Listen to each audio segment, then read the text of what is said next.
Want to know the secret to mastering the art of inspections? Well, today we're going to break it down into 5 simple steps. First, be as thorough as if it was your own home. Assume you're the one that has to be financially responsible for this house for the next 5, 10, 15 years. What would you want to know? What questions would you want to ask? How much would you want to understand about the maintenance and costs you're going to have associated with the house to make sure you feel really comfortable moving forward? We like to do several specialty inspections like mold, plumbing, HVAC, asbestos, electricity, roof, foundation, drainage, geology, plus the general inspection.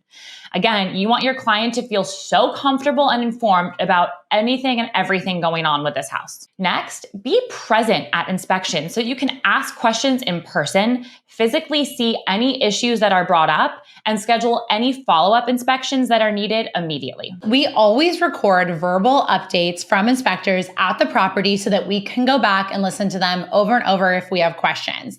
Then make sure you are asking questions. If they say a word you don't understand, ask for clarification. Context is so important here. Your idea of a big deal is going to be very different than your client's idea of a big deal and the inspector's idea of a big deal. When they're describing an issue, it could seem like something really major, or it could seem like something really minor, and you could be way off.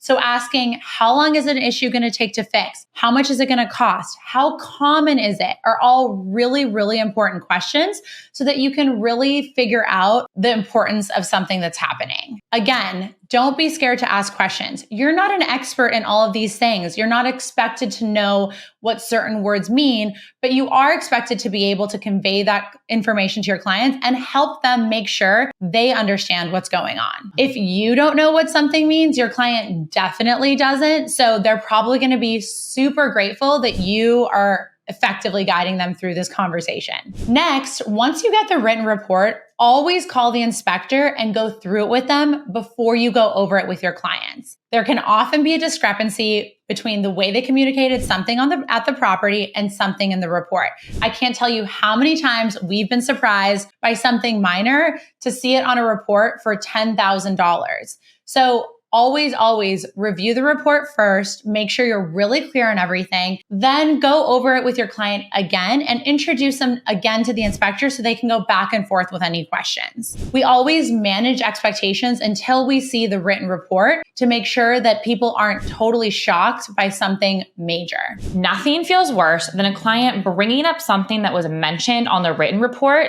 that you didn't catch and you do not know what they are talking about.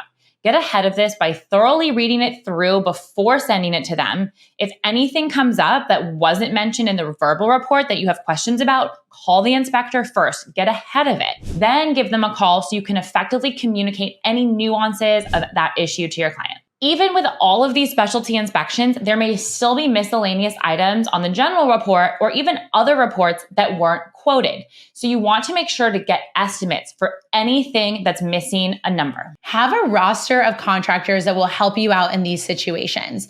You need people that you can rely on to give them a call, ask them for verbal bids for minor items, and to be able to just run ideas by them. Sometimes you also need a second opinion of how to resolve an issue or if something is a really big deal or easily fixable. These are the same people you should be referring business to, and we always make sure that we show them how grateful we are by including them in our gifting and other things that we do.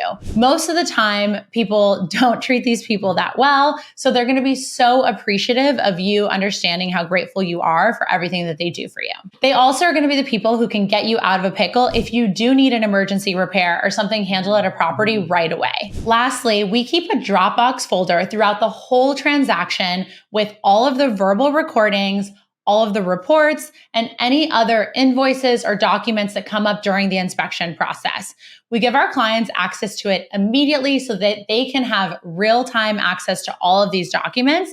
And then again, before we close, we resend the whole Dropbox folder, reminding them how everything is organized and encouraging them to download a copy for themselves. This is super critical so that they have access to all of the information and you've really done your part in making sure that they have all of the documentation that they need. We also create a spreadsheet with all estimates and notes on the associated repairs so we can quickly see a grand total at any time. We also like to use it as a guide when we're following up for any missing information or any reports that haven't come back yet. Treat inspections as if it were your money and your house, and you will always do right by your client. Thoroughness will always pay off. You will learn so much, and it's going to get so much easier every time. And whenever you're ready to buy your house, you're going to be a real pro. If you want to see more videos like this, give us a like, and we'll see you next week.